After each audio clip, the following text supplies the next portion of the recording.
It's a great pleasure to welcome Foreign Minister Sondal for our first meeting. Trial.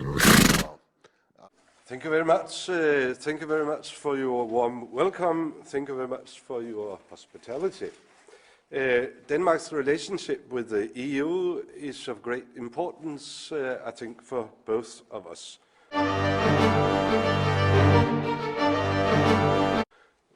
It's very important also for us both to have a friendly and also an honest dialogue about two close allies as our countries. We appreciate very much the multilateral approach you have to the global questions. We cooperate in a lot of different areas, as you mentioned. I think it's very important these years to build up international relations on promoting human rights. There is a fight in a lot of places in the world about that, about democratic values and rule of law. As you mentioned, we are going to take the EU presidency. It's not in the most easy time. We have to do that. We'll do what we can to make a successful presidency. We know that the economic question, the debt crisis of Europe, is playing a big role. Europe is taking steps to try to make answers to the economic challenges we face.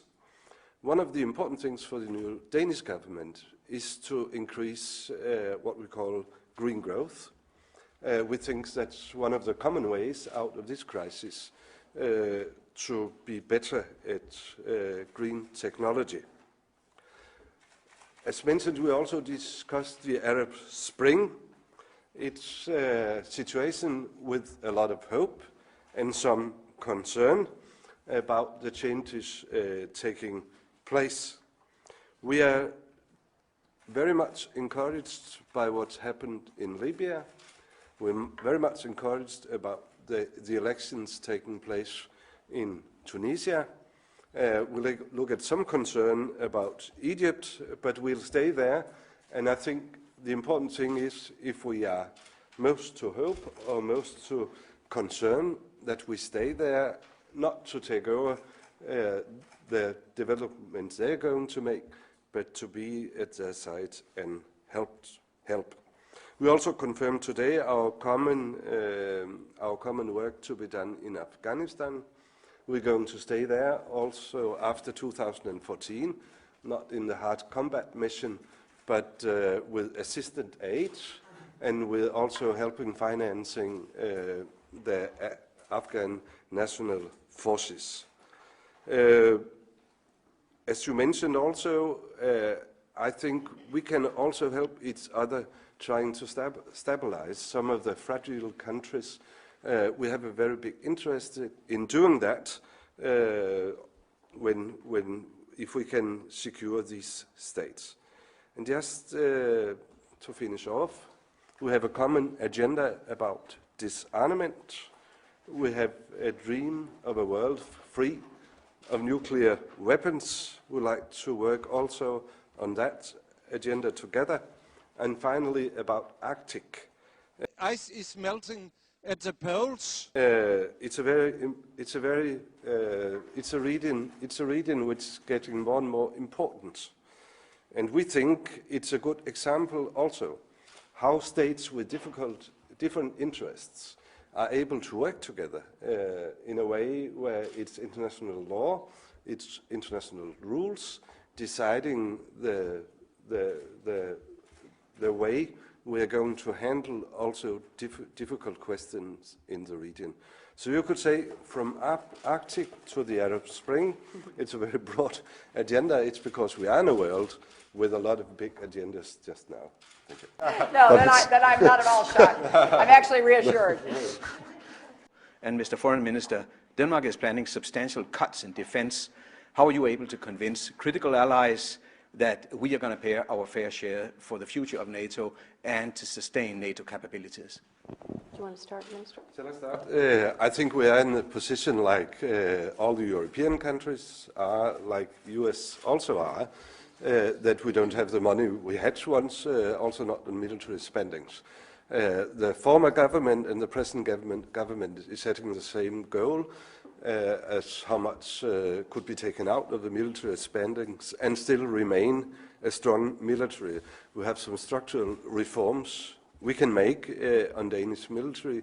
They have not been published yet, but I'm sure, as to answer your question, that Denmark will be able to do the kind of missions we did, like the one in Libya, and if there might be someplace else in the future, we have to participate.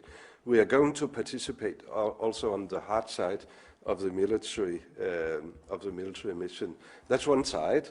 The other side of Danish defense policy is to build up fragile states, to be able also to prevent conflicts which might, if not intervening, be developing into something where we had to react military maybe too late.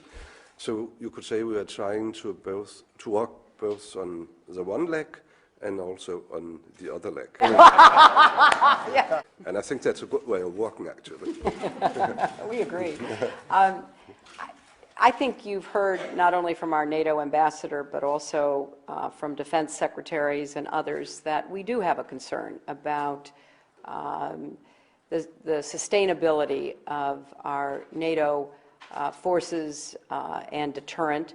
It's something that we have discussed very openly in NATO. We will continue to do so. Manning's trial begins tomorrow. And the same from my side. I look very much forward to working with the U.S. administration. I think you mentioned an American. I cannot recognize that. I mean, I'm not un-Danish when I criticize government that was before me. It's you could say politics. I'm a great bewonder of American culture. I think some of us listened in our young days to the same music, saw the same films, have been reading the same books. There have been a lot of interaction. Some of us have family here, so it's a lot of relationships. They will continue. They will continue. And of course, among good friends, you're always in a situation where there are questions you judge differently. That's also the case between our governments, but on the very important, heavy agendas, Libya, Afghanistan, we work together. At the Arctic area, we work very well together, and I assure you that will continue. Thank you very much. And thank you, Minister. Merry Thank Christmas, you very Happy much. New Year. Thank you, same to you. We'll head out this way. Yeah. So when you go.